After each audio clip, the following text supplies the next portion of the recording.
তো আমরা আগের ভিডিওর পর আজকে আবার নতুন প্রবলেম নিয়ে এসেছি। তো কোশ্চেনটা হলো যে দেখায় যে tan square pi by 4 sin pi by 3 tan pi by 6 tan square pi by 3 equal to 1/2 অর্থাৎ আমাদের প্রমাণ করতে বলেছে। দেখায় যে জায়গায় যদি প্রমাণ করি যে বলতো তাহলেও সেই একই ভাবেই করতে হতো।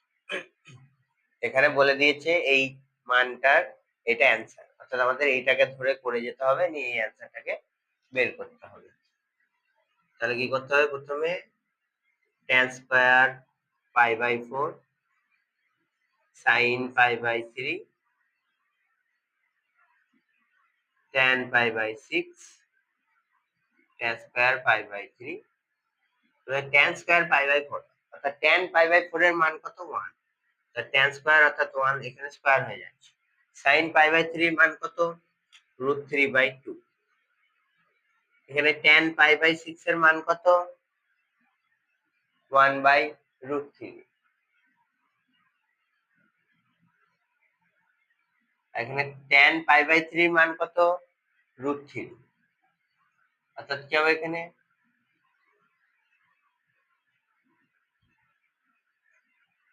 √3 স্কয়ার, কারণ tan স্কয়ার আছে। তাহলে এখানে √3 কাট হয়ে গেল, এটা 1, এগুলো সব কিছু নেই মানে ইনটু। তাহলে এখানে 1/2 আর √3 স্কয়ার মানে 3। তাহলে কি হচ্ছে? 3/2। অর্থাৎ 3/2 কে যদি আমরা পূর্ণ ভাঙি তাহলে কি হবে? 1/2 প্রমাণিত। তাহলে আমাদের এইভাবে এই অঙ্কগুলো করতে হবে। আমরা চলে এসেছি আবার এক ধরনের প্রবলেম নিয়ে। এখানে আমাদের কি করতে বলেছে যে এই মানটা দিয়ে দিচ্ছে, কিন্তু এর পরে যে মানটা দিয়েছে এই দিকটা অ্যান্সার হিসেবে দেয়নি। অর্থাৎ আমাদের দুটি পক্ষকেই কাজে লাগিয়ে, সমানের বাঁ দিকেরটাকে ডান দিকেরটাকে দুদিককেই কাজে লাগিয়ে আমাদেরকে দুদিকের মানই সেম আনতে হবে, তবে আমরা দেখাতে পারবো যে এইটা ইকুয়াল টু এইটা। অর্থাৎ তাহলে আমাদের প্রথমে বাম পক্ষ ধরে করতে হবে। বাম পক্ষ কি বলে দিয়েছে? sin pi by 3 tan pi by 6 sin pi by 2 cos pi by 3। তাহলে আমরা যদি মান বসাই, sin পাই বাই 3 মানে একটু আগেই করলাম আমরা √3/2। tan পাই বাই 6 মানে কি করলাম? 1/√3। sin পাই বাই 2 মানে কি? 1। আর cos পাই বাই 3 মানে 1/2। এই মানগুলো তোমরা কি করে পারবে? এগুলো সেই আগের ভিডিওতে আমরা এই অঙ্কগুলো করতে গেলে আগের ভিডিওগুলোকে দেখতে হবে। ওই আগের ভিডিওর মধ্যে আমরা শিখিয়েছি যে কিভাবে এই মানগুলো বের করেছি, শখ করে শেখানো হয়েছে, সেটাকে দেখে এখান থেকে আমরা এই মানগুলোকে গ্রহণ করছি। তাহলে এখানে √3 কেটে গেল, তাহলে কি হবে? 1/2 প্লাস এটাতেও রয়েছে 1/2, অর্থাৎ 2 লসাগু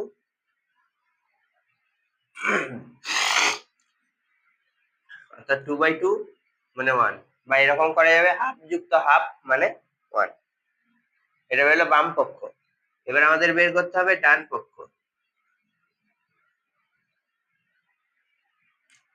অর্থাৎ ডান পক্ষে কি রয়েছে? 2 sin স্কয়ার পাই বাই 4। এবার sin পাই বাই 4 এর মান কত?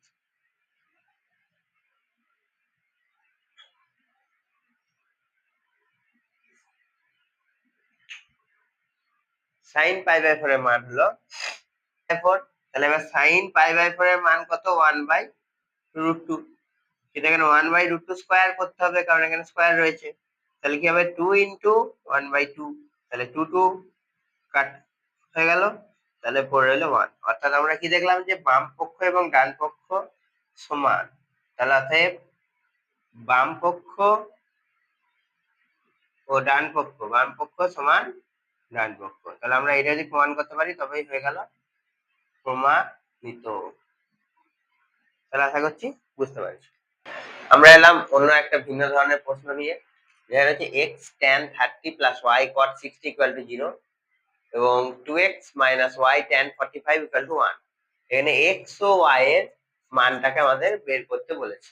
তাহলে কি করতে হবে, ফার্স্টে এই সমীকরণ থেকে মান আনতে হবে এবং তারপরে এই সমীকরণ থেকে মান আনতে হবে, অর্থাৎ মান বসাতে হবে।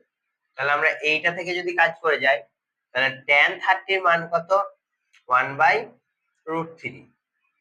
cot 60 এর মান কত, 1/√3। তাহলে আমরা একটা জিনিস বুঝতে পারছি যে tan 30 cot 60 মান কিন্তু সেম। আবার এইটার দিক থেকে যদি করি তখন 2x minus y tan 45 এর মান কত, 1। তাহলে এখানে কি হলো, √3 লসাগু হলো, তাহলে কি হচ্ছে x plus y equal to 0। তাহলে এখান থেকে আমরা কি পাচ্ছি, x plus y equal to 0, কারণ কোনাকুনি গুণ করলে 0 হয়। আবার এই দিকটা থেকে কি পাচ্ছি, 2x minus y equal to 1, তাহলে এইটুকুই পাচ্ছি। তাহলে আমরা কি করব, বাম পক্ষ ডান পক্ষ অর্থাৎ বাম দিকের সমীকরণ এবং ডান দিকের সমীকরণকে নাম্বারিং করলাম, তারপর তাদেরকে সমাধান করব যে কোনো একটা পদ্ধতিতে। আমরা যেটা বীজগণিতের ধারণাতে শিখিয়েছি যে কিভাবে দুটি সমীকরণ থেকে মান নির্ণয় করতে হয়, সেই অনুসারে এটা আমরা নির্ণয় করব। অর্থাৎ তখন শেখানো হয়েছিল বিভিন্ন ধরনের পদ্ধতি, অপনয়ন, পরিবর্ত, তুলনামূলক, বর্জগুণন, আরো মানে এই পদ্ধতিগুলোর মাধ্যমে আমরা মান বের করেছিলাম। এখন আমরা কি করব, তাহলে 1 নম্বর সমীকরণ 2 নম্বর সমীকরণকে যে কোনো একটা পদ্ধতির মাধ্যমে মানটাকে নির্ণয় করব। এখানে অপনয়ন পদ্ধতির মাধ্যমে করলে সোজা হবে আশা করছি। তাহলে কি করব, আমরা 1 ও 2 নং সমীকরণকে অপনয়ন পদ্ধতিতে সমাধান করি।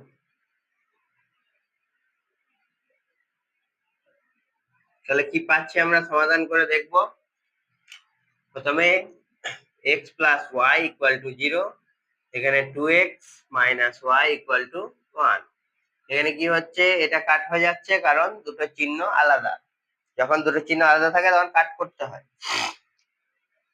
এই পদ্ধতিটাও শেখানো হয়েছে ভালোভাবে, আগের ভিডিওগুলোর মধ্যে পেয়ে যাবে, বীজগণিতের ধারণা ভিডিওর মধ্যে। এখানে কি হলো, x আর 2x যোগ হয়ে 3x হলো, 3x equal to 1। তাহলে এখান থেকে আমরা x equal to পাচ্ছি 1/3। এই মানটাকে আমরা হয় 1 নম্বরে না হয় 2 নম্বরে বসিয়ে দেব, তাহলে আমরা y এর মান পেয়ে যাব। এই মানটাকে আমরা যদি 2 নম্বরে বসিয়ে পাই, তাহলে কি হবে, 1/3 plus y equal to 0। এখান থেকে আমরা y equal to -1/3 মান পেয়ে গেলাম। তাহলে এইভাবে আমাদের x আর y এর মান নির্ণয় করতে হবে। এরকম প্রশ্ন আসার চান্স খুবই বেশি, তাই এই পদ্ধতিগুলো ভালো করে শিখবে। সম্পূর্ণ ভিডিওটি ভালো করে দেখে এগুলো বোঝার চেষ্টা করবে। এবার আমরা চলে এলাম আগের থেকে একটু ভিন্ন ধরনের পদ্ধতির প্রবলেম নিয়ে। বলেছে tan θ equal to 3/4, তাহলে 1 minus sin θ by 1 plus sin θ এর মান কিভাবে নির্ণয় করব। আমরা এই অঙ্কটাকে ডাইরেক্ট করতে পারবো, আবার সহজ পদ্ধতি হলো যেটা দেখানো হবে, দেখো এটা ভীষণ সহজ পদ্ধতি। tan θ এর মান বলে দিয়েছে, মানে আমরা tan θ মানে আমরা কি জানি, লম্ব বাই ভূমি। তাহলে আমরা ফার্স্টে চেষ্টা করব একটা সমকোণী ত্রিভুজ আঁকতে।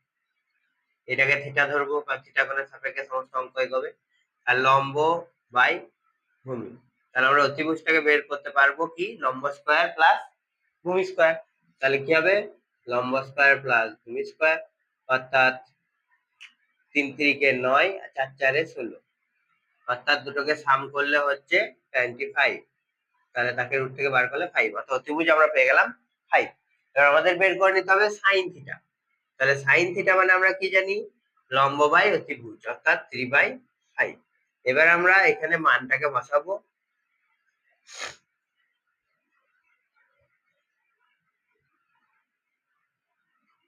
তাহলেই অঙ্কটা হয়ে যাবে। তাহলে এখানে সাইন থিটা মানে 3/5 বসালাম, এখানে 1 + 3/5 বসালাম।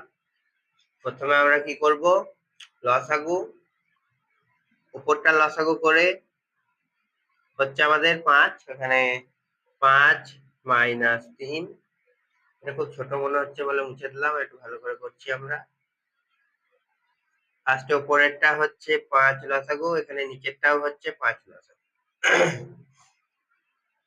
সবাই কিন্তু রুটের মধ্যেই রয়েছে, রুট থেকে কিন্তু কেউ বেরোয়নি।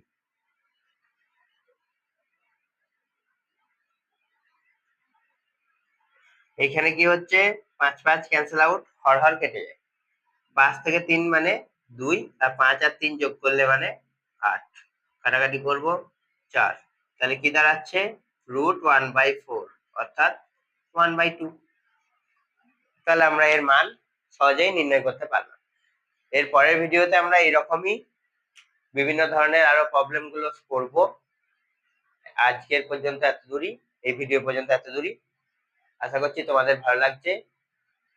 ভালো লাগলে সাবস্ক্রাইব করবে এবং শেয়ার করবে এবং একটা লাইক করবে। ধন্যবাদ।